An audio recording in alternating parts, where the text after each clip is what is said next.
Welcome to the Play It By Ear podcast.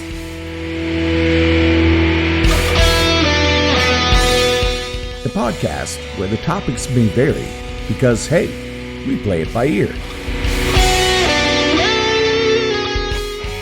And now your hosts, Aric Fiscus, Brady Liming, and Todd Griffin.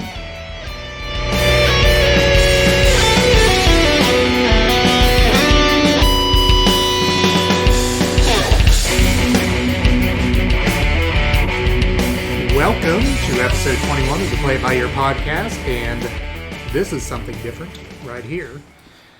We've decided to foray into the realm of video, which is against my better judgment because I've always said I have a better face for radio, but here we are.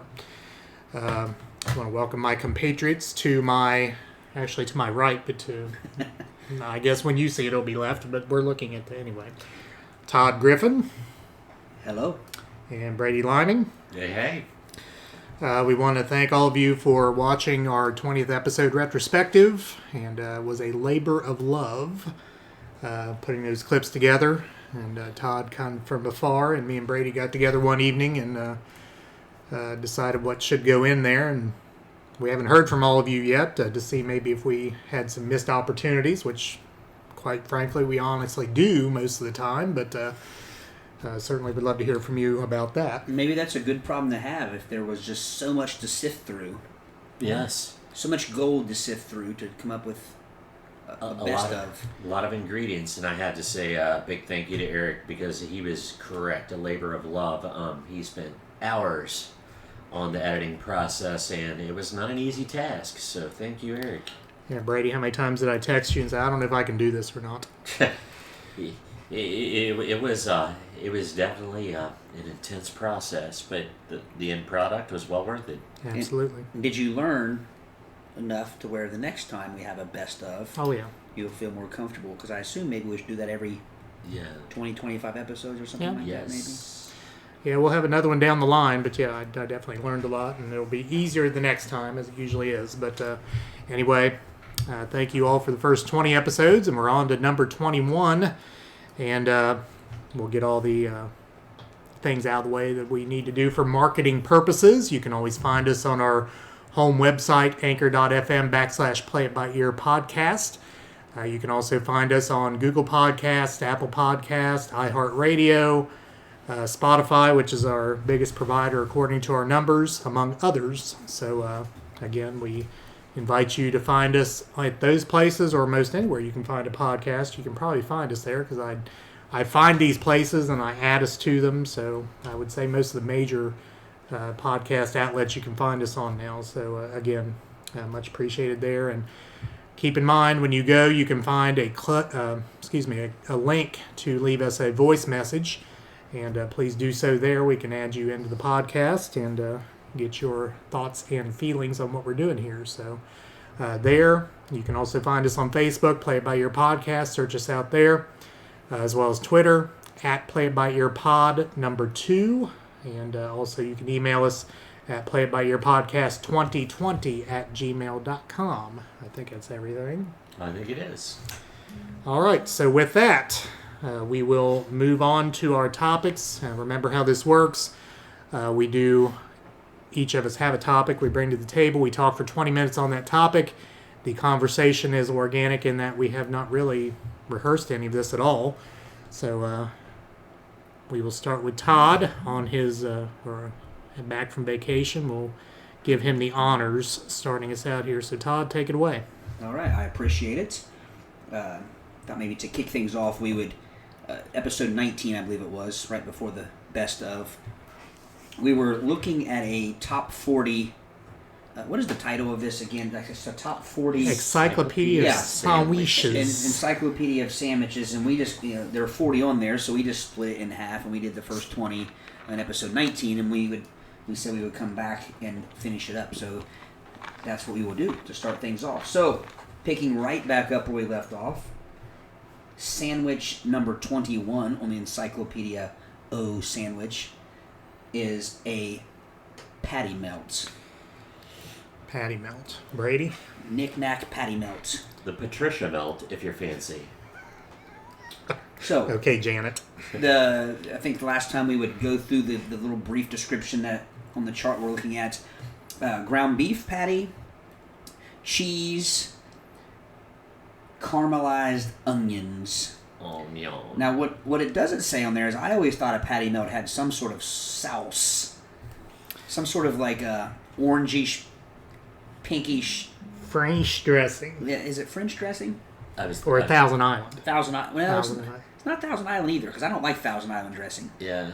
It's. I think it's something. It might have Thousand Island in it, but I don't think Yeah. it's just something you can pour from a bottle. I think In it it, is not up against not it. up against It's something that Patricia made. Yeah. So a patty. You can't go wrong with a patty. It's a fancy cheeseburger. Pretty Yeah. much. I mean, one thing it doesn't talk about also is it's on toast usually a Right. Texas toast Right. of some sort. And I don't know about you gentlemen, but I think of one place when I think of the patty melt, Frisch's. Frisch's. And of course I would get mine without the sauce and no onions. But I think theirs isn't on wheat bread. I believe it is. And that's, the place where I would always see the Patricia melt was Frisch's.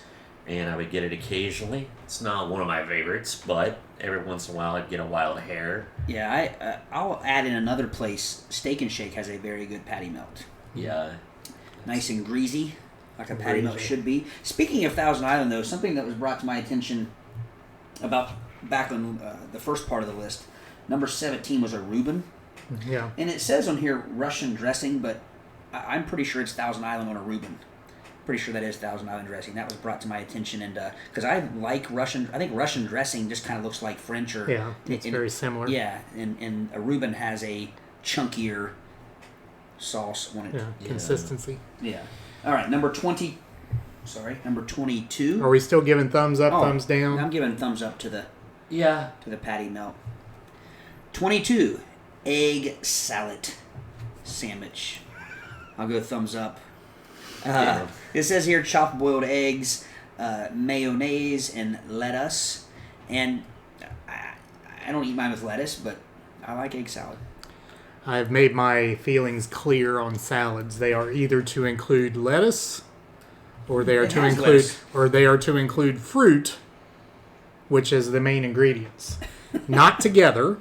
You can have a fruit salad, you can have a lettuce salad, but you cannot have them together. You cannot have anything that consists of a salad other than those things being the main ingredients. Egg would not qualify. Yeah.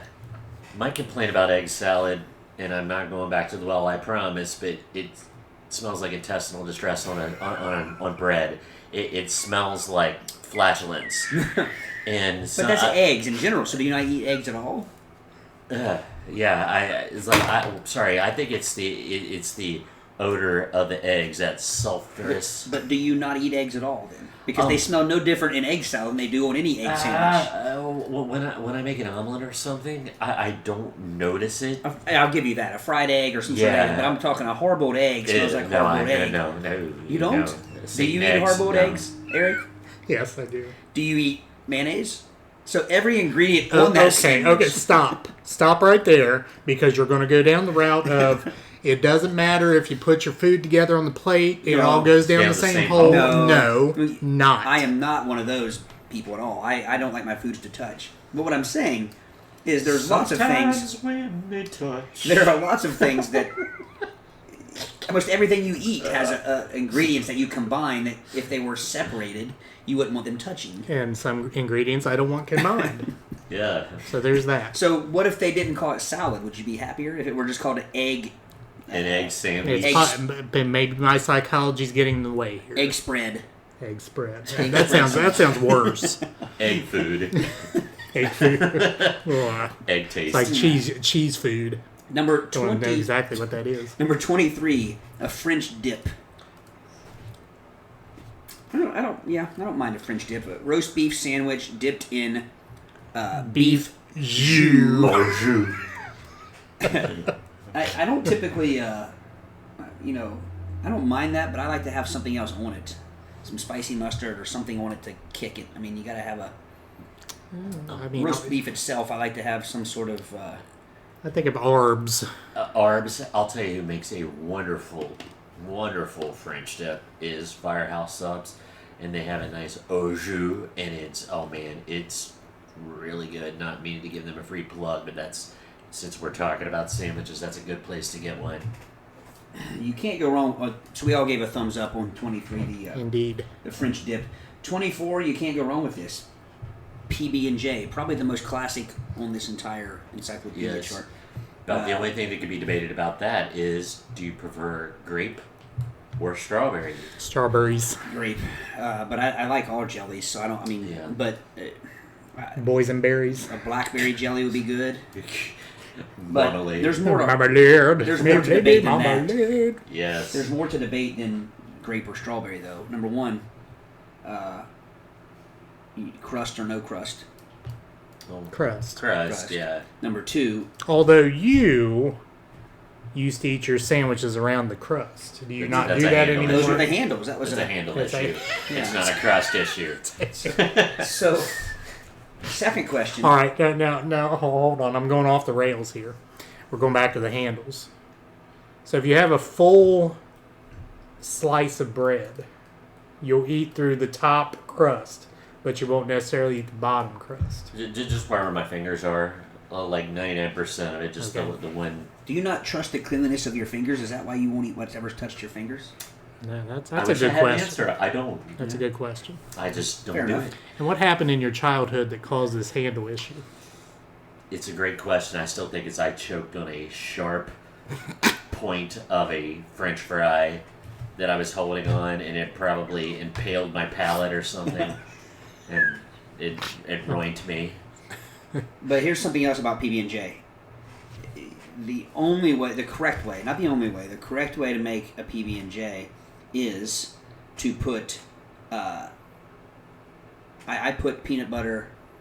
Do you put peanut butter on one slice of bread and jelly on the other? Is that how you do it? Yes. Yes.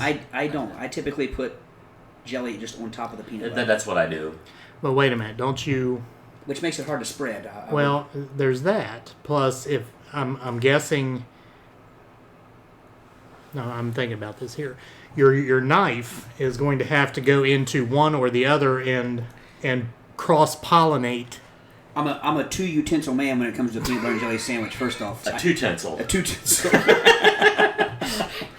No, I have a knife for the peanut butter, but a spoon for the jelly. Interesting. But I will I don't want to happen what Eric's saying. You don't want your peanut butter to get in your jelly, or even though you're getting ready to eat them on the sandwich together. But you don't want to make it uncomfortable for the next opener of the jar. So, but I will occasionally, once I get it on, I will take my knife then and do the spreading. But actually, I just remembered, I put a little bit of peanut butter on both pieces of bread before the jelly because the jelly won't eat through the bread like it does if you don't put peanut butter. Like it's battery So acid. you all opened up the peanut butter and jelly sandwich when you were a kid, and like the jelly had eaten through the bread. Yeah. Where it looked like a used bandage. So you use a spoon for the jelly. So do you spread the jelly with the bottom of the spoon? I do that. Yeah. And then smush it out. Yeah, and then smush it out. It's kind of a smush and push technique. Smush and Up push. again, but not in it. Smush and push. But that's Two-tensel. That's a tip. That's a tip for any listener Or out a there. two-tensel guy. If you're tired of your bread breaking, of holes being worn into your bread from your jellies, make sure you just it doesn't take a thick coating of peanut butter, just a thin sheath. See, I prefer a thicker peanut butter and a sheen of jelly. Sheen, that's the word I meant, not sheath, sheen. What works really well, I mean, I must be totally new millennium on this because I forego the knife altogether and I get the squeezable jelly that comes out and it's got the tip where you can like layer it like... Yeah, but Like comes out of lines. you got to be Yes. careful with that because number one is if you get your tip in the peanut butter, then you don't want that to happen. Then you got to Never take get your tip in the tip. then you got to take a napkin Just the and tip. wipe off the tip of it. But I still spread it if I used it. I've used the squirt jelly, but I still spread it. And you have to have the right squeeze. Oh, yeah. Otherwise, you get a big blob. Well, yeah, That's if no you good. constipate your jelly squeezer and then it comes out and, Nothing that's worse I than can, I can ruin the whole Nothing sandwich. worse than a misquoze gob of jelly on your. Squodes. On your We're rattling them off right and left.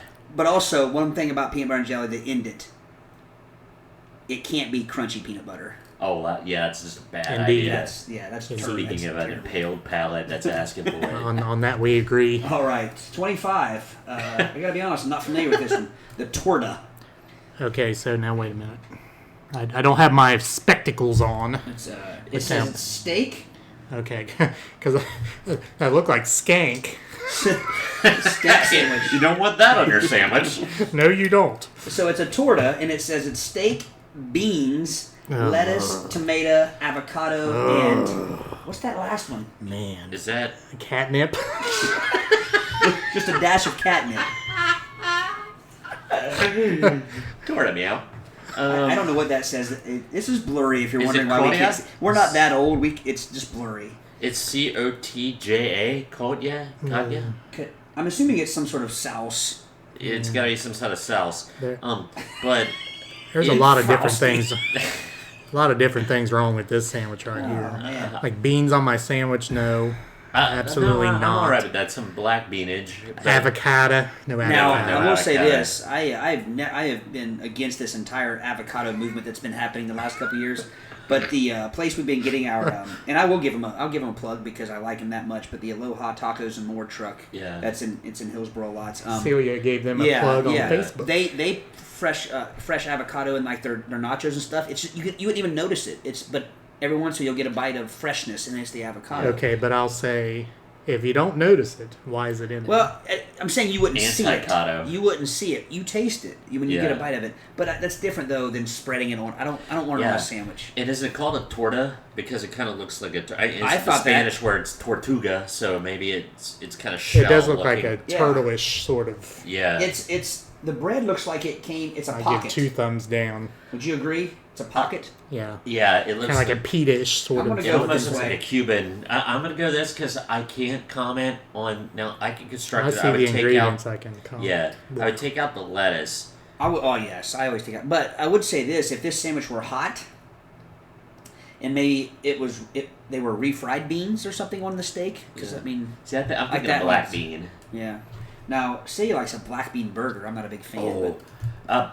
Yeah, that's First a off, story let's for not call it a another time, burger. It's a black bean patty. Yeah. If you want it to be, I mean, but it's not a burger. The best grilled patty I've had in 2 years at our 30th year. It was a vegan food truck, and I totally didn't expect to like it, and it was totally good. If you would not have told me, I would have. Yeah. Number 26, the classic Roast roast beast. Thinly sliced beast, barbecue sauce, or and I will have none of this near my sandwich. Not in it or up against it. Horseradish. No equine radish. No. Equestrian radish. No, that is a no-no. I Yeah. don't like horseradish or anything with horseradish in it. Yeah. No, I'll put you everything got with the radish. you got to give the Yeah. thumbs up. I mean, that's classic ARB. Number 7. Jambone bear. Jambone. The meanest sandwich machine. around. I'm coming for you. All right, Jambone Brie. Beret? I think Beret? it's bear. I think Bear? that's the French word for butter. And it says that it's French ham. Huh. I didn't. Fram. So, What an interesting. French ham can't be regular ham. Can't be just good old sugar ham or country ham. what's the difference between a French ham and I don't know. That's what I'm saying. And salted butter. The pork's running away from you when you're trying to catch it. Oh. Oh, sorry. Pork holding a little white flag as it runs away. Yeah. Salted butter. Yeah, that'll get us in trouble. Yeah. So couldn't you just do butter and then a dash of salt? I mean, does it have to be salted butter? Yeah. I see nothing wrong with this sandwich. No, I don't either. Worth a try. Other than it needs some mustard. Maybe some spicy And brown mustard. Or... This picture looks like it has the Hyundai insignia on the bun. It is an odd bun. And it's, I mean, that seems to be the most French interesting thing about roll. it. French roll? Yeah. Number 28, tonkatsu. Is that like the Dances with Wolves burger?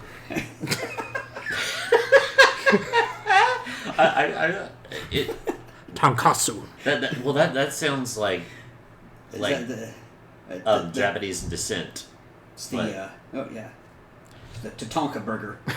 It's Tatanka. fried porpoise chop. Mayo and tonkatsu sauce. I'm assuming it was named after the sauce. I don't know what tonkatsu sauce is. I'm going to give it a thumbs down because I don't like the look of it. It was, not to quote the great George Carlin. We have video now. I don't think we can get like that. Looks finger sandwich-ish. It looks like something that would come in a generic tin around Christmas time, and just like a tonkatsu tin, and just have all of these. I think it looks remotely sushi-ish. It kind of looks like it could be some kind of sushi roll.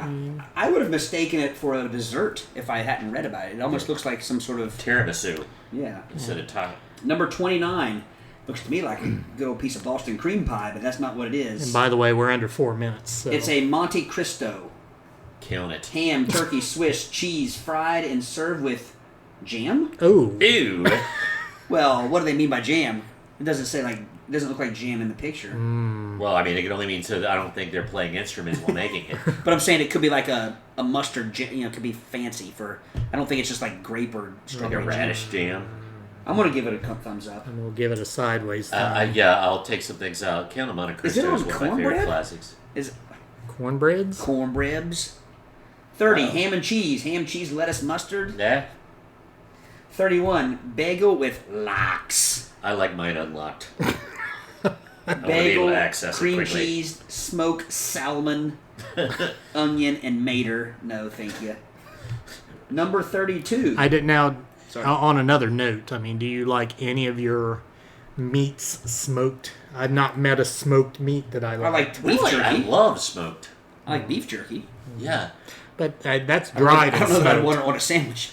That's dried and smoked. I mean, just something is just smoked. Well, no, like the barbecue food trucks where they have like smoked brisket, like with hickory or cherry wood. You don't like that smoky taste? I like smoked turkey. I've had smoked turkey. Oh yeah, I like the smoke. Now, there's nothing worse tasting than fake smoke taste that comes in a where you could it. Yeah, that just sounds as bad as it sounds. But Sounds to me, as bad as it sounds? yeah. But also it's salmon. I don't like salmon when it's smoked, fried, baked, whatever. 32 falafel pita. What is falafel? It has falafel on it, lettuce, mater, onion, cucumber, and hummus. Again, there's a lot wrong with that sandwich. Yeah, Mediterranean. Sometimes I'm iffy on some of the flavoring and the aftertaste. So. More like falafel, am I right? What is falafel? I know the Avengers get it at the end of one of the they get falafel. I think they go to a falafel stand and they're all sitting around eating it at one of those outtakes. When it has the word awful in it, it can't be good. Yeah, that's true. Amen. I put the awful in falafel. Wait, no, waffle. Yeah, take that back. Hummus. Well, True. Well, waffle. I like hummus. 33. I know you guys are going to go ahead. Just go ahead and give it your thumbs down. Chicken salad, chopped chicken mayo, celery. I don't want celery in it. But Cowardly salad. 34. Veggie and hummus. That sounds like a rap group. I would do. rap. It's one of those things, Aric. I will jump on your side here. I don't know that those ingredients sit well together, but I like hummus. I like dipping vegetables in hummus. I like dipping crackers in hummus, which would be a bread. So I don't see what's wrong with that. Number 35, bologna. It just says bologna and mustard, by the way, even though I damn well know there's cheese on that sandwich. Look at it. Yep. Yeah. It's not mustard. That's some strangely spreaded mustard. That's mustard. 36, Italian beef. Okay. One of the Italian top three. beast. Italian beast is one of the top 3 sandwiches I've ever had. Angela's Curbside, my neighbors. She only makes it now and then because it's very labor intensive and a lot of preparation. But the Italian beef was one of the. I mean, it was like the most to die for sandwich. It was amazing. Really? If you want to know what's on the Italian beef, a roast beef, green peppers, and Yeah, what's that last word? Gardenias? What is that? No idea. Me either. All right, we got a few more here. 37, I'm really excited about. So 37, a Kentucky hot brown. Turkey, bacon, tomato. Is that Mornay sauce? Mornay sauce. It's I'm French giving it a based. thumbs up. I love a hot brown. Yeah, as long I've had a hot brown that had a little bit too much, and you know my feelings about mayonnaise, but whatever that creamery on it was a bit much for me. But I've also had hot browns that were really good, so that's the killer. The first when I first started eating hot browns was at Deshays, and they were fantastic. But I'm a stickler. My tomato has to be chopped up. I like my bacon chopped up as well. I don't want just a slice of bacon. And then the turkey has to be more chipped. I don't want it to be like just a slice of turkey. Okay. Yeah, I'm willing to give this a try, but I have a question about how it's presented here. Why are the bacons in a cross? Because it's extreme. I think it's because it's treasure. X marks the spot. Yes. You want to dig in that thing and find some gold. Is that what it is? Some One of my favorite movie quotes ever was in City Slickers when the cantankerous chuckwagon cook's like, "We ain't got no fancy highfalutin. Our food's hot, brown, and plenty of it." I know our friend Doug is a big fan of The hot brown. so he would definitely be all over Yes. So, but when you put the bacons in an X, you're leaving open areas of the sandwich where there's no bacon. Well, they should have laid one this way and made an asterisk. A bacon asterisk. Yes, but one thing, Aric, keep in mind this is a very well kempt and clean Kentucky hot brown.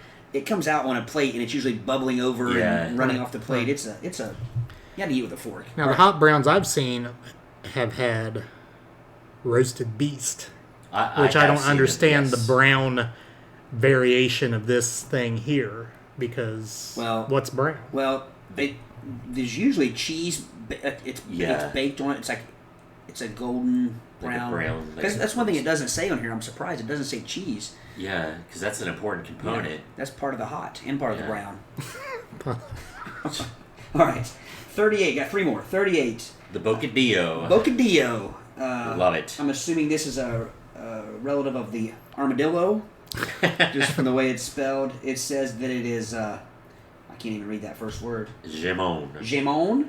Bread rubbed with cut tomato. I don't know what this is. I'll be honest with you. I thought it was bread rubbed with salt and tomato. Is that what it says? Okay. See, I've had this, but it had. Mine says cut tomato. It's beef. cut. Is it cut? Mm-hmm. What is it, Brady? See, this is saying tomato only. The bocadillo I had roast beef on it. So I'm confused. Yeah. There's some sort.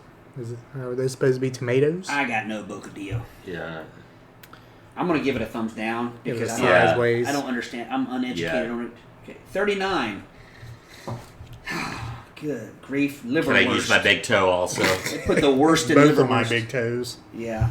Liverwurst, mustard, onions, cucumber, pickles. Barf. Yeah. So is there a liver that exists in this world without onions? It's always liver and onions. That's true. Chicken livers. You hear people eating chicken livers without onions, but yeah, my dad likes livers, I believe. I know what a liver does, and I don't want to eat one. Yeah. And just looking at even this blurry 1972 picture on this thing, it looks gross. It looks like a slab of cat vomit that's been frozen, squared, and packed. Yeah, it looks like somebody dumped Fancy Feast on a bun. Yeah. It looks like it's something that came out of a can because it's kept its shape. All right. And 40, they can shove this one too. A cucumber tea sandwich. Come on. You can't eat that without a crumpet. Yeah. That should go with the fresh trout lunch. Had fresh trout and cucumber tea. If you want to know what's on a cucumber tea, where's the tea come from? What is it? I think it's a tea sandwich. So it's a tea without the crusts. Without the crust. Yeah. Okay.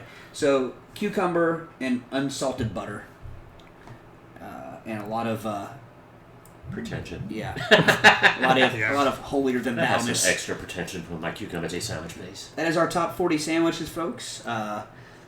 Chime in. Chime in. Chime If you want to add to it, take away from it. Tell us we're crazy. Why does it have to be unsalted butter?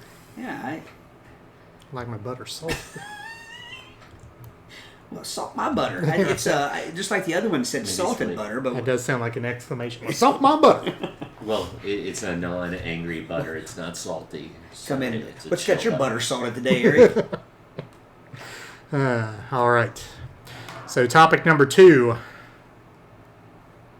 Who did we decide was going second? I believe it is you, sir. Is it me? Okay, well, all right then. Okay, so let me start the timer here. Although the timer is mainly a suggestion around here, I guess. So I was thinking in honor of summer, and I often think about times gone by, and maybe it's just part of the reason I became a history teacher in life, or what I like. Not that I tried not to live in the past, but I appreciate the past, let's put it that way. So I thought, why not, in honor of summer, let's talk about, because we seem to like nostalgia. I think our listeners like nostalgia as well. Let's talk about our perfect summer day as a Ute. And I'll qualify this here. So there were those days before you could drive, because your world opened up infinitely when you were able to drive, and you can take yourself basically wherever you need to go. Yeah. But I'm also talking about the time in your life where your world opened up a little bit, where you had enough freedom to go certain places without having to basically stay in your yard. On your bike. On your bike, yeah. And so, or in my case, a moped. I had a moped, and I was all over Brown County on the moped, which I don't know how my parents ever let me do that, because there's no way I had to let my son drive all over creation. Wasn't it a puke? It was a puke, yes. P-U-C-H. P-U-C-H, puke. Anyway. Had no idea you were that cool, Aric. Well, you have no idea of the coolness. And now we can see on video how cool I am. I bet though everybody. I didn't know you back when you had this moped, but I guarantee you your friends were jealous. I would have loved to have had a moped. Even though they gave me unmerciful. Oh yeah, but still. All I can imagine is 12-year-old you when the cue the music. Ride through this world. Oh. It was the original Sons of Anarchy. Anyway, back to the Sons of Monarchy. Anyway, back to the topic. I'm essentially talking probably, in my mind, it's always like when I was 11 or 12. And the only things you really had to think about in the summertime were what sorts of games you were going to play that day, be it wiffle ball, be it, pickle, whatever. It depended on how many people you had involved there or whatever. But what did your perfect day look like at that age? So I guess I'll start, and I'll let you all chime in. Now, I'll qualify again. Both my mom and dad worked. I can't remember if I said that already or if I thought I said that. But anyway, they both worked. This was shortly after the time I had convinced my mother, no, I don't need a babysitter. I can take care of myself through the day. Go on to work. Don't worry about me. So I would get up generally probably around 9 or 10, because I liked my sleep even back then. I was never quite the early bird that Brady was. The crack of noon. And I never slept that late. I mean, like I said, it was around 9-ish, 10-ish. Yeah, get up and move. That was when Dad was home. That was a whole different thing. But anyway, get up around 9 or 10. You muddle around, probably watch a little TV. And I think I've said in previous episodes my affinity for game shows. And that's back in the day when you could find game shows on TV in the mornings. Other than The Price is Right, that's been there for years, but things like Pressure Luck, Match Game, Hard Sharks, and it was like wall-to-wall game shows, and that's where my love of game shows came from. So I would spend a bit of time in the morning watching TV, and then you get to around noonish, and the news was on, and no one cared about the news when you're 12 years old. So I certainly didn't want to watch any of that, so it was time to go out and find something to do for the rest of the day. So what did Sardinia look like back then? Well, it looked a lot different than it does now. Norman Rockwell-ish, sort of. Yeah, sort of. Small town, Easy going. Okay, again, so to qualify the situation, back then, Sardinia had a pool hall. Now, in the days, youngsters, before you had video game systems existed, but it wasn't like it is today where you could play with someone without them physically being there with you. I mean, you had to go to the arcade, and you had quarters, and you put quarters in the machines, and you play games. So this would have this been the Atari 2600 around there? Yes. In television? Yes, or in my case, the Sears, whatever, it was a Sears arcade system or whatever it was called, but it was basically a clone to the Atari 2600. With Whackman. No, it would play the 2600 games. So, I mean, you had the same cartridges. The Pac-Man back then, which wasn't exactly a round sort of Funky Gong. Yeah, something like that. Wiverwade? Millipede. There actually was a millipede. It's true, wasn't yeah. there? So anyway, your time on your bike might have taken me to the pool hall and played some video games. Yes. There was at least, probably more than one pool hall at one time, wasn't there? Because I remember, but this has been a little before my time, but I remember there being a couple of pool halls in town at one time. Yeah, there was the one right across the street from her house. Right. And then there was the one close to where the J&R restaurant was. Right. I don't know that they were operating at the same time ever. I don't ever remember two operating at once, but I remember there always being a pool hall at a different location. Yeah. Well, also the one up by Grandma's restaurant, it was always just a pool hall, wasn't it? It's where the other one was a pool hall with the pizza place there. Yeah. See, I always thought that one was the one us kids could go to, but the other one was more of the like the Emporium on Dazed and Confused. It was more grown up. Right. Yeah. So there was the pool hall as an option. Another option, if there were enough people around, you could get a wiffle ball game going. Now, in the Sardinia Wiffle Ball League, there were many fields. Now, the best field was behind the funeral home. And again, each wiffle ball parks, quote unquote, now you can see me with my air quotes, they each had their own character. Yes. And the one behind the funeral home basically was covered in trees, so there was no really open area you couldn't see the sky from the wiffle ball field, but you had a short porch in left field, which was kind of a canopy of a porch on the back of the funeral home. So you had that short wall there. You had a wrought iron fence in right field, but anytime the ball was hit up in the air, it got caught in the tree limb, so catching the ball was an adventure. Yeah. And you didn't need many people to play on this field. It was kind of a compact area. So, if you had 6 or 8 people, you could get up a really good wiffle ball game. And, of course, both bat and ball heavily taped with electrical tape. Absolutely. Yes. Yeah. Does anyone actually play, and, of course, I don't know if anyone plays wiffle ball anymore at all or not, but did anyone play wiffle ball with the actual, holes? I think maybe we did in your backyard. We did. The hole... I don't know what was worse, though. The ball with the holes in it, or the one that was just a solid mold that would sting the hell out of you if it hit you in the leg. It had no holes in it, and it looked like an actual baseball. It had the fake threads on it. Well, there was that, and there were 2 drawbacks to that ball. That first is it would sting the hell out of you, like you said. The second was it would dent. Yes. So you hit it would dent, and then it'd go up in the air, and it'd be knuckleballing all over the place, and then you get the ball and you couldn't get the dent out of it, and it was useless. But it's amazing what, again, a roll of electrical tape, would cure all ills. Would cure all that. Either ball. Yeah, correct. But I will say this.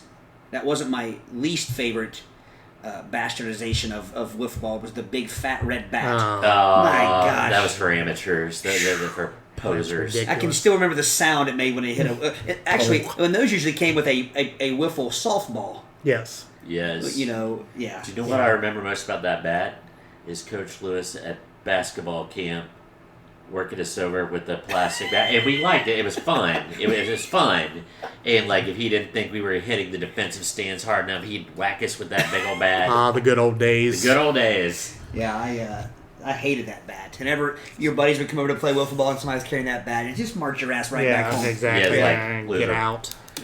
The thing about playing at the funeral home too, ghost runners became a whole different quantity. Indeed. Well, think about this though. We're going to. This is a little off topic, but we I think often probably come across to our younger listeners as the crotchety old men that get off my lawn type, and we've complained before about the lack of, I guess, motivation, innovate, whatever you want to call it, of youngsters these days. But we could play youngsters. That's an old man. We could play a game of baseball in the backyard with two people. One-on-one baseball. Right. I bet that doesn't happen very many places anymore. And again, it was all done via Ghost Man. Yes. Yeah, a lawn chair as a catcher. Ghost person. Sorry. No, Ghost Man. Yeah. Back then. Politically correct. But yeah, I mean, and then, I don't know about you guys, but did you ever upgrade your wiffle ball game to using real bats and tennis balls? Or you could use the taped wiffle ball bats and tennis balls too. That wasn't as fun because, like, and I'm going to mention a name here. It was always a great pickup wiffle ball game. He was a couple years older than us when Rodney would show up. And that man was the Phil Necro / Nolan Ryan. He was. He could throw the most wicked wiffle curveball. Yeah. And it would just leave you swinging at nothing. I mean, that thing had a 45-degree angle break on it. It was like, Aric. And he was the king of wiffle ball pitchers. Tennis balls were also very good if you had we had a brick home, so you could practice pitching all day against the brick wall for hours on end. Right, and you beat me to one of my segues there. That was a part of my day, maybe. So wiffle ball on most days was a big part of the day. Mm-hmm. And again, it may be in various parks around town. My backyard was a park and had a whole different thing going on. It had the longer home run fences, and you had the long fence, quote unquote, out in right field. Park of wiffle ball, Larry. Out in right field with the Catholic church roof. But you needed to have the taped up wiffle balls there. I mean, you couldn't play with the untaped wiffle ball. It wouldn't be fun. But so that was a big part of every day. If you couldn't find people to do things with, one of the things I would do is, and it wouldn't be a tennis ball, it would just be the rubber ball. Rubber baseball. Yeah. Started out with the paint on it, but Right. And go behind the car wash, and you'd throw it up against the American Legion Hall wall there, the brick wall, block wall. And like you said, you practice basically grounders. I was going to say pitching and you two skills with one there, pitching and catching grounders. Yeah. So there was that, and parts of every day. And again, getting money back then. Of course, you're 12 years old or whatever. You don't have a job. But back then, in Ohio, you could go find pop bottles. And you could take them and we took them to Katie's Deli. And you got a dime for each bottle that you found. So you picked up all the pop bottles you could find, you took them to the deli, and you got the money, and then you bought baseball cards with the awful gum. Or the sticker book, like the football and baseball sticker books. And that was right about the age 12-ish where those started being popular. Because before that, it was really just the baseball cards, but then the sticker books really caught on, again, right about that time. So, let me see, am I missing anything? I think those aspects of my day were my perfect day when I was that age. Living where you live, though, I would have been very surprised that a pit stop at the dairy bar wouldn't have been part of it. Gotta eat. And honestly, I don't really remember going to the dairy bar much other than after baseball games. Mm-hmm. Yeah. I never really went there and got food. Getting you a nice dip cone. Yeah, and again, I only ate ice cream after a baseball game. Like, we get taken there if we won. Mm-hmm. They buy us ice cream, but... Do they get taken there now if they lose?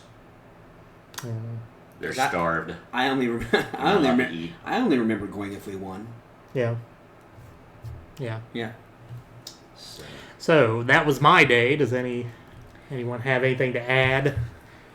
Now, you were a little younger than us. I don't know if your day looked different when you were that age or not. I took a couple of notes here. The only thing I would say maybe different, same idea, but I will say that my day usually consisted of whatever I did, that's what I did all day. It was never like for 20 minutes do this and then get tired of it and go do this and Right. It was always most of the time at that age, and it would have been basketball from dawn to dusk. I mean, it would have been basketball either by myself or the Staten Road gang would be down playing basketball. That or I like to fish back then, and there were several ponds that we could get to via walking or riding our bicycle. Right. But again, it would usually be an all day thing, or at the very least several hours. Right. And then the one thing I did was probably a little bit different. Not living in town, is we had some good woods around us, so we played war a lot, and I was probably maybe getting out of it about that age, but right about there I would have been playing a lot of war, and I'm talking like camouflage, face paint, Right. the toy guns. Yes, Red Dawn was a big deal for us, and we actually I won't go into names, but there was a family that lived down the road from us who they were kind of they had a lot. That was something they were into, like military type stuff. So, and this particular boy who I was friends with at the time, his dad would go out and we would create little films, little movies out in the woods. At that time, there was a show on called Tour of Duty. Mm-hmm. I remember it being a good show. I haven't watched it in 25 years, but. And we would go out and shoot kind of like, and we even had our own little, like for the credits, we have like a little piece of wood or something with our name on it, and he would film us, and then he would go edit it, and this would have been before any kind of technology. I would love to see those. Yeah, I would too, but we would go out and the cool part was we would play the good guys and the bad guys, so that we would change our clothes or whatever, just to show something different, and then we would film each perspective, each point of view, and then he would edit it, and then we would get together and watch our acting ability. So that would be lack of acting ability, but it was always fun to die on film, and and we had fake blood.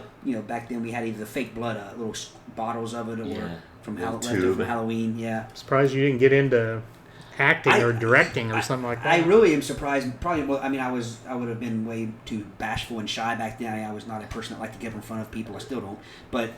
Yeah, I'm surprised I didn't. That reminds me, we've said for years, like, if I had one, because I'm not an actor, if I could have one extra role, I always did want to be the person riddled with bullets by the machine gun, so you could do the flop, yeah. And do that'd be great to, make up your own. And then many of my summer memories from those days would have been things we've talked about in other. The Swan Man was always a big summer staple because when he would show up, you knew he was going to have some. Good but not the Chicken Kiev. Yeah, he was going to have some good ice cream, the real good ice cream bars. If you ever had the Swan, that had a little gold swan painted on the outside of the chocolate.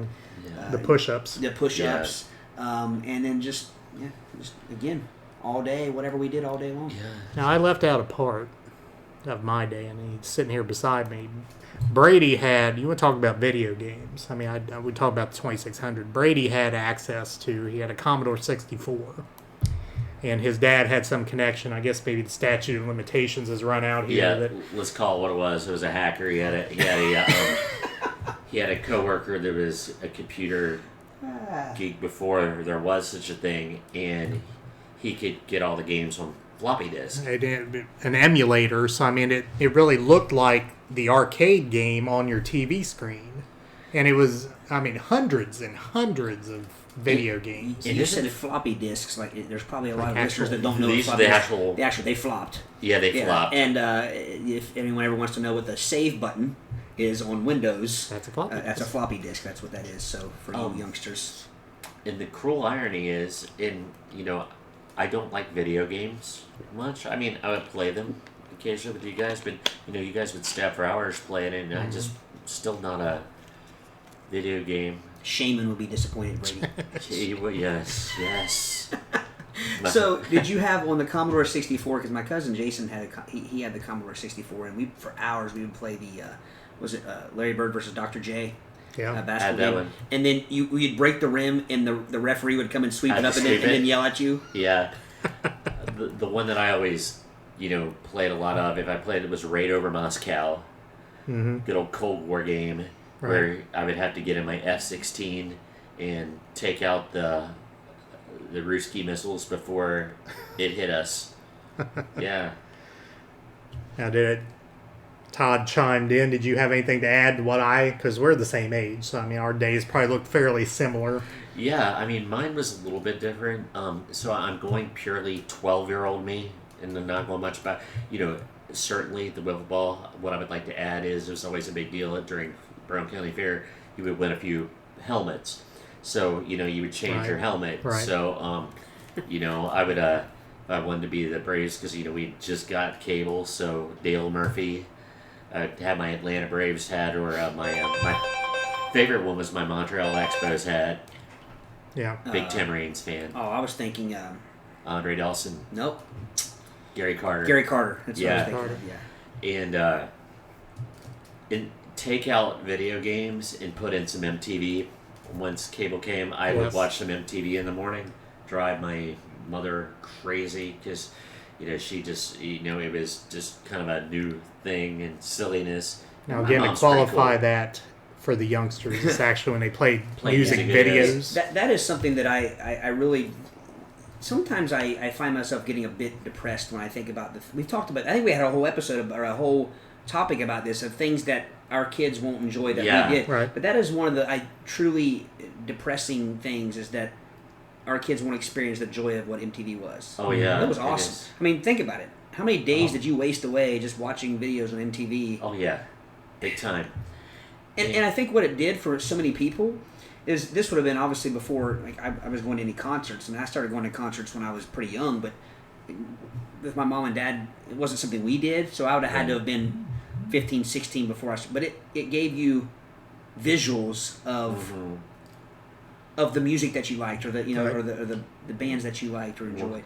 Some of those visuals are disappointing, but Yeah. Yeah. I mean, one of the greatest days of my life was my very first concert my sister took me to at Kings Island at Timberwolf was Huey Lewis and the News on the sports tour. And I had this distinct memory, like 15 minutes before we left, a Huey Lewis video came on, and I got so psyched knowing that I was going to see that, you Yep. know. yeah. Good old Hugh. Hugh Lewis and the New. Little pitch for Hugh's newest CD, by the way. If you're a Huey Lewis fan, check it out. It's like a 6 or 7. It doesn't have those big, powerful radio hits, but I think he sounds like he always did. Yeah. Man's 70 some years old and can't hear, and he's still. Yeah. Wasting away at Lake Winoka occasionally at the pool. See, and you bring that up. My Lake Winoka days didn't start till after that. I never really went to Lake Winoka Yeah. prior to.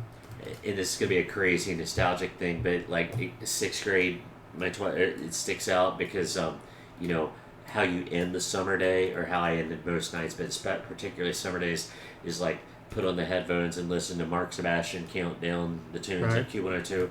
But like the Q102 shirt, the summer shirt that would come out, Yep. and I just have distinct memories of Q102 and Lake Winoka and all the one-hit wonder 80s, Yep. and riding a little bit of my dirt bike around, riding my bike around. Until you tear up your knee. So that kind of ended that fun when I was in 8th grade. I could do the math if I wanted to, but just can you guys tell me about what year this would have been? You guys at 12? 83. 83, 84. Okay. Mhm. Yeah. And Yep. you know what's crazy? Even then, I knew that 1983 was a golden year of music. Absolutely great. And I remember thinking, like, in 84 and 85, it's like, man, it's never going to get back, because there were so many of those one-hit... 84 was a pretty good year, though. It was, but 83 just sticks in my 'Cause mind. 84 would have been Van Halen's 1984, yeah. 1984 album. But I mean, that, so Yeah. that was, I'm trying to think what else. 83 just seemed to have a very good mix of the new age and the straight ahead rock and roll new wave. Yeah, New wave, yeah. Sorry. New Yanni. I get those mixed up sometimes, Yeah. too. Yeah, I do the same thing. I just did it last week. Although I like Yanni, so easy over there, man. All right. Well, But, hopefully you enjoyed our nostalgia there, and chime in with yours on Facebook or with a voice message or whatever. We'd like to hear what your perfect summer day as a Ute looked like. Maybe it's similar to ours. Maybe it's different. yes. Brady, you're in the cleanup spot today. I'm bringing this home here, and this is going to be fun, and it's going to be fun for us to tread carefully, because this topic is let's just go ahead and say it is movies that could not be made today. Movies from that, like, just for multiple reasons, could not be made today. Strictly, or movies and or That's- television? And That would TV be mine. shows. Okay. Movies comes to mind. I'm saying that because, like, it jumped off the page at me in my scribbled notes. But for reasons of, let's be honest, political correctness, just good taste, to be honest. Like, some things shouldn't be redone, but daggone it, some of these, just for multiple reasons, could not be made today. And it shouldn't cause you to enjoy them any less. So can I kick it off with, we've talked about this. Oh, sorry. I just want to throw a quick disclaimer. This is a pretty exciting topic. I think. Yeah. But one thing that we want to make sure to our audience is that we don't want to get preachy, or, again, we're not giving an opinion about, Right. whether certain things should. But there was a day where you could joke about pretty much anything. Yes. For better or worse, you could pretty much joke about anything, and they pretty much did in movies and television. And your opinion is whatever it is as far as Yeah. what you think that should be. And I'll qualify that further. Sometimes things would get joked about, and before you laughed, you would kind of go, ooh, and then laugh. Mm-hmm. So Yeah. probably some things should not be joked about. Yeah, And shouldn't have yeah. even been back then. So there's that. But I don't think any of us are proponents of censorship. So No. No. That this will probably lead us to a whole topic about stand-up comedy and things like that. But we've talked about this many times. The first movie that comes to mind, Revenge of the Nerds. Yes. Revenge of the Nerds is a classic, hilarious movie. I could watch it to infinity, but I don't think that movie could be made today. Not Multiple even reasons. close. Not even close. And maybe when we go down through these, or what if we ever chime in, we need to give a little synopsis of why. Okay, yeah. Probably it's on the list. So, first of all, the social stratification of nerds as an underclass, and and usually, the nerds in. Even though the nerds win in the end. Yeah, the nerds do win. So the good guys win. They're definitely the good guys. But what made them nerds was like physical Attributes. Their appearance, their lifestyle choices, Mannerisms. and so what makes it really why it couldn't be made today is because the fraternity that adopts them was a minority fraternity. Right. So the nerds and the minority fraternity joined together, and that whole dynamic, just couldn't be joked about today. Well, and I guess I will get a little preachy here, but in a way, I think Aric had a great point there. If you don't dig deep and you look on the surface, you can say, okay, hey, it's not funny to make fun of someone, call them a nerd for any of these reasons they do. Right. But like Aric said, it actually is probably they're uplifted. Oh, yeah. They become they come out on top, and Their strengths shine through despite their yeah, appearance. yeah. Well, So- the minority fraternity didn't even want them, Right, correct. but then they ended up defending them in the end. Because it's in the bylaws. I remember Right. the bylaws. So the theme of the movie is actually very positive and very inclusive. yes. But definitely I agree that it could not be made. Just some of the Not in that form, anyway. not in that form. Yeah. And some of the jokes, Brady, I think you've quoted a couple. Oh, yeah. That's my back in favorite Ohio. line. Yeah. Yes. Can So I say it? Yeah, go ahead, Brady. So- You set it up again. Set it up. So, Booger. First off, if you've never seen Revenge of the Nerds, Booger is one of the nerds. Shockingly enough. A crass gentleman. And they're fixing up their new fraternity house. Hang on one and- second, Brady. The scene, this might help. The scene in the movie where they ask him why they call him Booger. And he's like 2 knuckles deep up his nose, and he's like, Yeah. I don't know. And he's, Yeah. But Booger is in front of the house, the frat house that they're fixing up, and the the nemesis, the antagonist, Stan Gable, and his beautiful girlfriend Betty Childs are on a motorcycle, and Stan with his perfect coif and everything. And they just pull up to the house, they're looking at it, and Booger's looking at him, and Stan Gable, the quarterback, just says, "What are you looking at, nerd?" And Booger says, "Well, I thought it was my grandma's douchebag, but that's back in Ohio." Which, I'm going to be honest with you, I didn't get the joke when I first watched that movie, but I think it was always great to us because it said Ohio. It mentioned Ohio. Yeah, right. So it tied into our home state. And some other things that we couldn't get away with in the movie was the joking about full frontal nudity and the objectification of women. The objectification of women. Realize I'm no Stan Gable, but I am kind of rocking the Stan Gable. Yes. I'm not rocking the Betty Childs.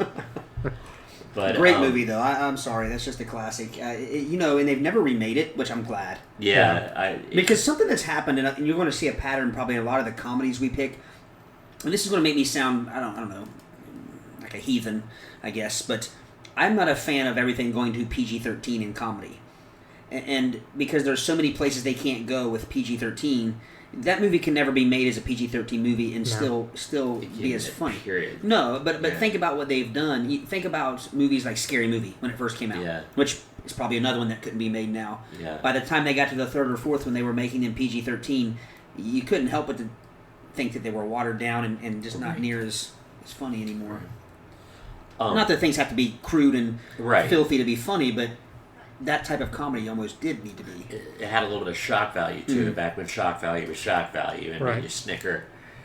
If I may, Porky's. Porky's is one of the godfather of what we call raunchy teen comedies. Right.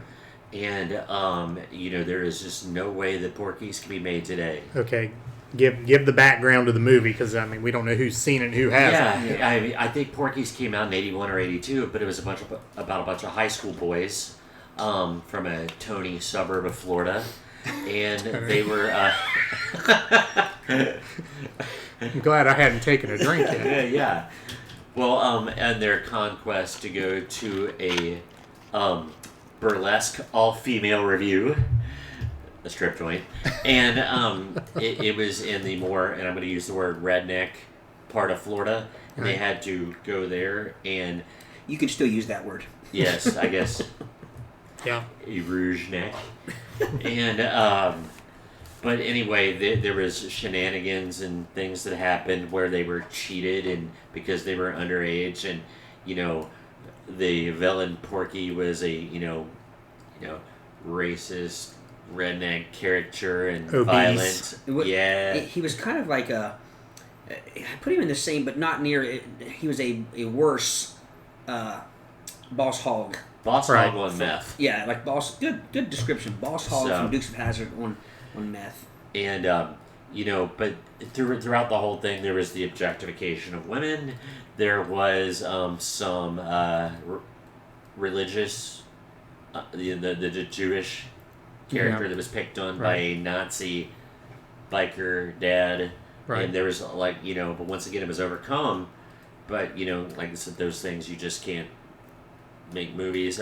References to and a lot of it was really a movie about nothing. It did have that overriding theme of we're trying to get to the tiny sliver of but a lot of it was just little joke based. Yeah, little vignettes of yeah.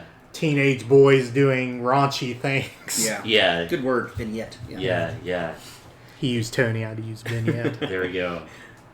But again, like Revenge of the Nerds had sequels, Porky's had 2 sequels. And actually, I liked all the Porky's sequels, the Revenge of the Nerds sequels. No, they were terrible. Revenge of the Nerds 2 wasn't bad. Yeah. It wasn't too bad. But then, it got pretty bad. Yeah. But can I talk about one of our favorite quotes from a Porky's sequel? Yeah. Pelican Schnot. Would you put Porky's 3? Yeah, Porky's 3. Well, yeah. and to kind of maybe pinpoint. Is that my phone? I keep hearing. I don't know. Someone at my front door. Sorry, I thought I turned it off. But anyway, it probably tells you that I was probably watching Revenge of the Nerds at too young of an age, because,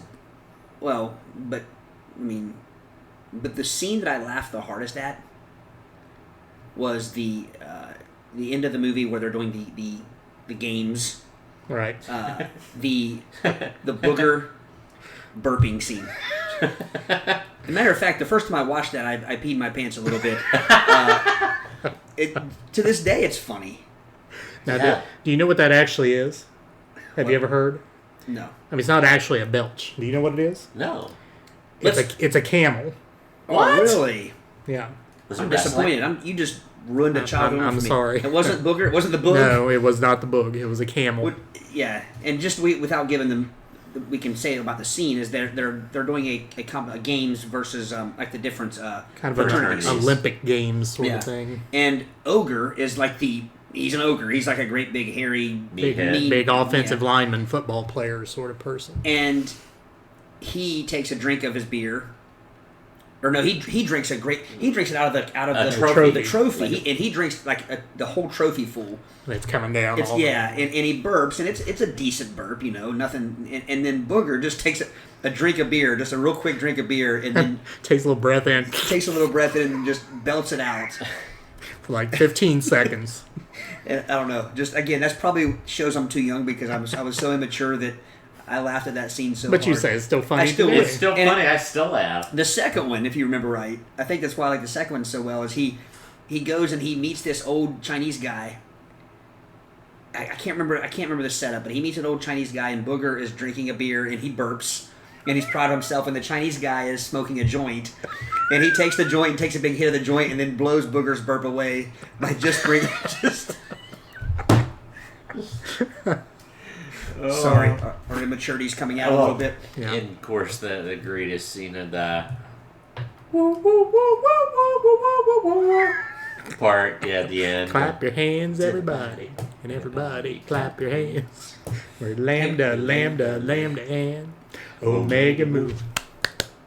Yes, and so Revenge of the Nerds, Porky's, and.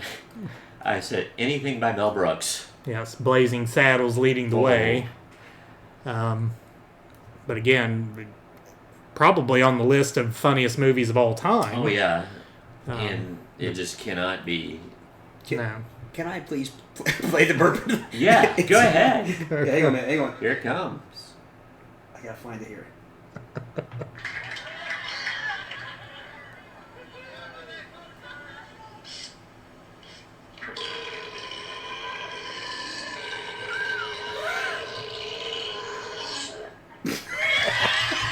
That was a camel. It was a camel. Did you hear me say this is a wrestling camel? Oh my gosh. Oh, I want to see the camel. Whatever, just a normal camel sound? There's a camel sound, A burping camel or just a, just a camel. Like, hey Joe, like two camels talking to each other. Yeah. I don't think that, that probably didn't come off real well to our audience, but I had to hear it. Oh, no, that's right. Oh, Mel Brooks, we talk about Blazing Saddles, but like the one that comes to my mind is History of the World. History of the World, yeah. And Mel Brooks is of the Jewish faith, and he made jokes about like Hitler on ice, right? And Jews in space, and or when Moses is up on Mount Sinai. I present to you the 15, and then when he drops one of the tablets, sorry, the 10 commandments. And, it's just like, that's going places that I think most filmmakers would not go, and it couldn't get made today. Right. So we said we would talk about TV as well, and I think the gold standard of shows that could never be made again today is All in the Family. I was writing it down. That has to be it. Mm-hmm. And even though it was filled with, honestly, and I don't think anyone would have made any bones about it even back then, racist sorts of comments, actions. Attitudes, yes. But it was more poking fun at the racist guy, Archie Bunker, than glamorizing him. But even so, I'm not sure that could ever be, or have the same sort of effect today that it did back then in 1972. Well, and we've touched on that show, maybe just in private, but you did have that, but it also did hit some pretty heavy topics. Yeah. It had some special episodes. Some special episodes that were, and it's not that those couldn't be made now because there are shows and movies and things made about some of those topics, but I think that kind of showed that while it had the things that were definitely, like you mentioned, I think it did have a emotional depth. Emotional depth to it. That's a good, yeah. Right. And then It was a little before my time, right? Yeah. You know, but I do remember watching reruns. And Right. then the spinoff. I mean, the Jeffersons. Yeah. And it kind of flipped the Was script. in the opposite. Yeah, because George Jefferson made racist comments, and I mean, am I allowed to say like his neighbor? He would. That's when I found out what the word honky meant, Right. And it was Right. just dropped all the time, on the show. He was a great character. I mean, Oh, yeah. Sherman Hemsley. Sherman Hemsley went on to be in 227. Yes. No. Amen. Amen. Sorry. Wow. Yeah. Amen. Amen. He was great in Amen. Florence was in 227. Florence was in wasn't it? 227. Yes. That's Right. yeah. Other TV. Three's Company would be. I kept on debating that because, like, there is. Okay, give the thumbnail sketch again.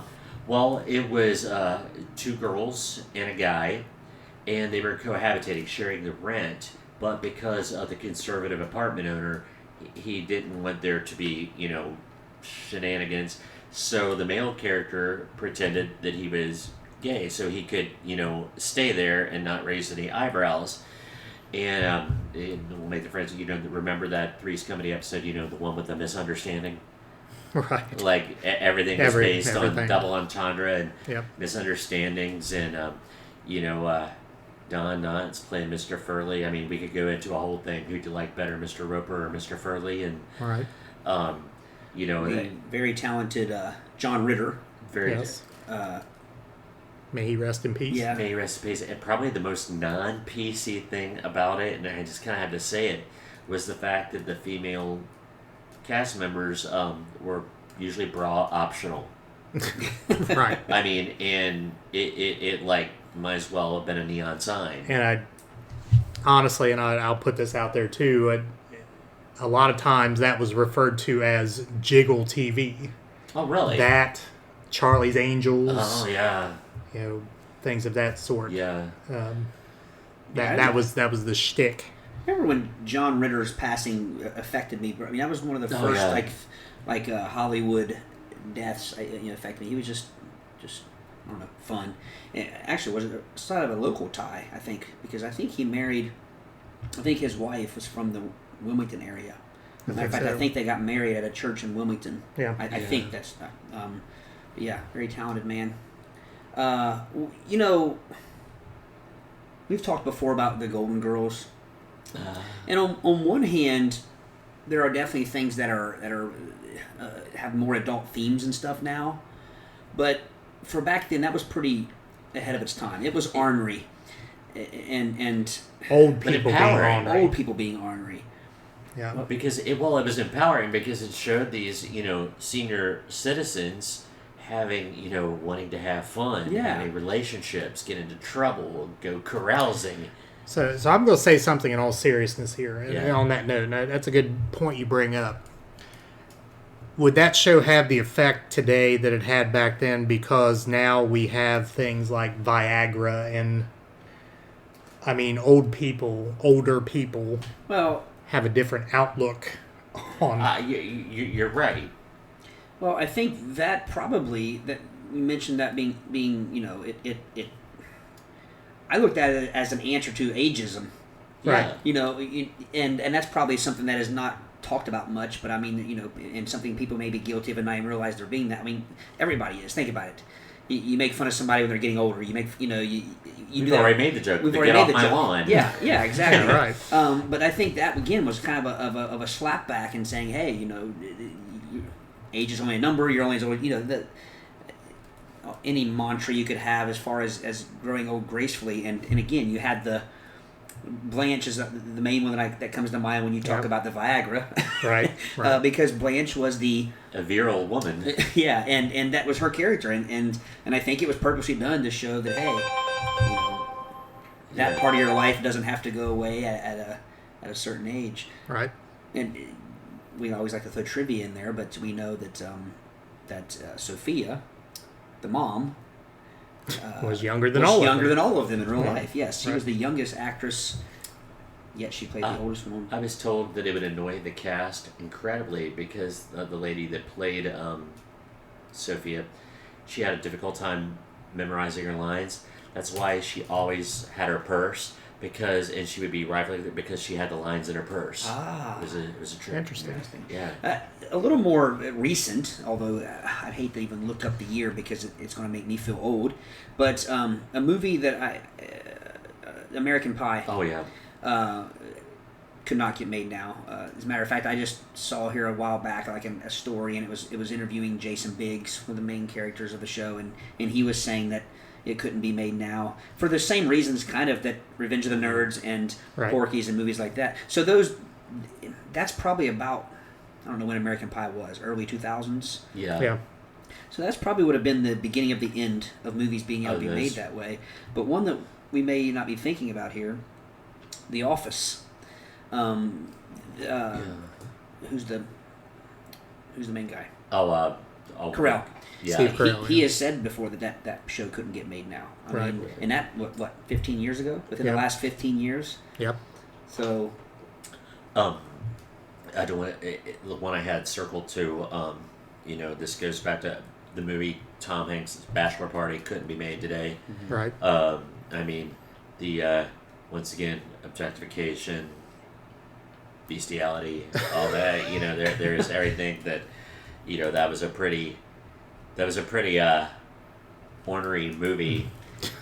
Yes, it was. And again, as Todd said, we probably watched it too young. Yeah, Kevin Smith did throw back to it in Clerks 2. Yeah, he, right. he paid tribute. he by- speaking of Kevin Smith, there's probably a few of his movies that definitely couldn't be made now. Yeah. Yeah. So could Caddyshack be made now? I'm thinking there for other reasons, but PETA, would they come in and say that it's cruelty to be hunting and trying to kill even though it was never a real? Right. I don't know. Maybe Caddyshack could be made today. Because I'd heard for years that they were going to remake it with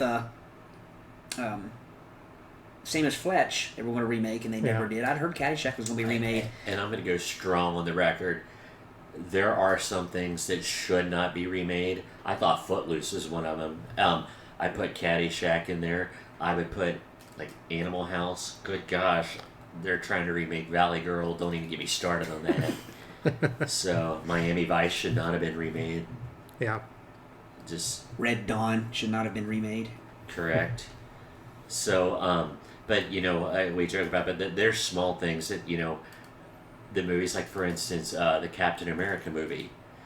Captain America was written during it was a World War II thing, Right. and the bad guy, Red Skull, was a Nazi. So when they redid the new the Chris Evans Captain America, Red Skull was just kind of a global terrorist, more like Cobra Commander.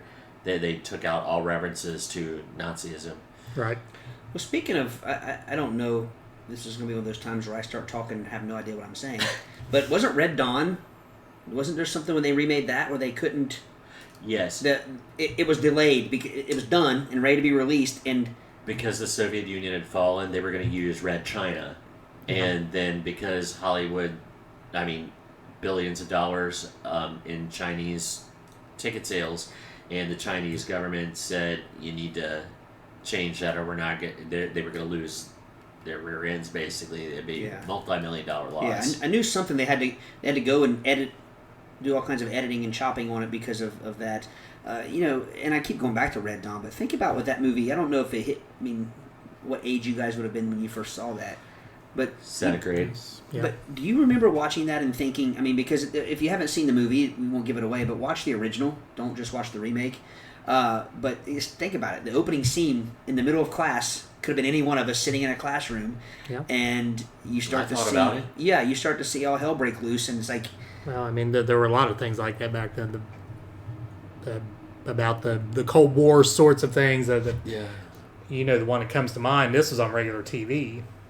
The day after. The day I after. didn't sleep for a week. Yeah. Was it called The Yeah. Day After or The Day It was After called Tomorrow? The day after. Yeah. Oh, it's there was the a day movie called The Day After Yeah. Tomorrow. The Day After. I have that on DVD, by the way, if you guys want to get together and revisit that. That was obviously about Nuclear weapons. Lawrence, Kansas, because that's where the missile silos were, and it was like Middle America, and it was just very haunting, and of course it was real. We had that. And I'm sure this topic here we could go on and on, and we did this without looking at a list, but I guarantee there are some lists out there of movies or shows that can never be made. But I think we hit the main ones that we've talked about before.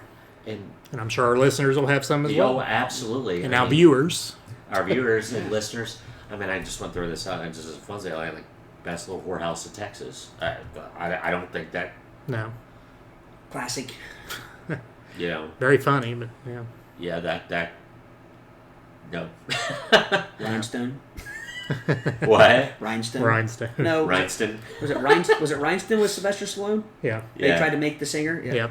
Budweiser, you created a monster, and they call me Drinkenstein. I'm Drinkenstein. Oh, man. Terrible movie, by the way. Oh, yeah. Yeah. All right. I think we had 3 good topics today. Yes. Appreciate the discussion. And again, find us on Facebook. Chime in on your movies or TV shows you don't think could be remade today. Also on your perfect day as a Ute, or your favorite sandwich, or your thoughts on the sandwiches. Maybe we didn't hit a sandwich that you feel should have been on the list. Or what we should wear the next time. No, yeah. By the way, we are all wearing pants. Yes, we are. You can't tell that, but we are. Thank you. Yeah. All right. So again, find us on Facebook. Search us out at Play It By Ear Podcast. You can leave a voice message wherever you find your podcast, including Google Podcast, Apple Podcast, Spotify. There's a link on any of those sites where you can leave a voice message. Find us on our home site, anchor.fm/Play It By Ear Podcast. You can send us an email if you like at playitbyearpodcast2020@gmail.com, or Twitter, playitbyearpod with the number 2. And with that is episode 21, our first video episode.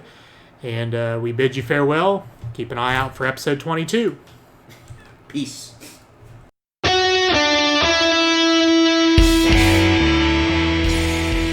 Thanks for listening to the Play It By Ear podcast. You can follow us on Facebook, Twitter at Play It By Ear Pod 2, and our website at anchor.fm/Play It By Ear Podcast. Thanks again, and join us next time as we play it by ear.